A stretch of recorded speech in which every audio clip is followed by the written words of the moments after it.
पुण्याच्या चाकण औद्योगिक वसाहतीमध्ये दिवसेंदिवस वाहतूक कोंडीची जी समस्या आहे ती भेडसावताना आपल्याला पाहायला मिळते। सध्या आपण आलो आहोत पुण्यातील चाकण या ठिकाणी, जो आंबेठाण चाकण जो रोड आहे, जो औद्योगिक वसाहतीमधून खरं तर जातो, या महामार्गावर गेल्या कित्येक वर्षापासून वाहतूक कोंडीची समस्या आहे ती खरं तर भेडसावताना आपल्याला पाहायला मिळते। यासोबत जी औद्योगिक वसाहत आहे, टप्पा क्रमांक 2 असेल किंवा 5 असेल, या दोन्ही ठिकाणी सुद्धा शहराला जोडणारा जो वासुली फाटा ते चाकण हा एक प्रमुख मार्ग खरं तर पाहिला जातो। मात्र या मार्गावरती मोठ्या प्रमाणामध्ये वाहतूक कोंडीचा सामना प्रवाशांना करावा लागताना आपल्याला पाहायला मिळते।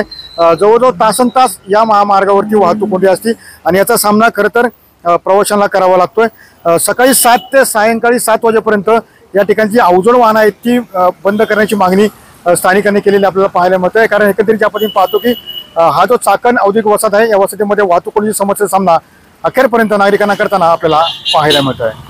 सुनील देळे, TV9 मराठी, चाकण, पुणे।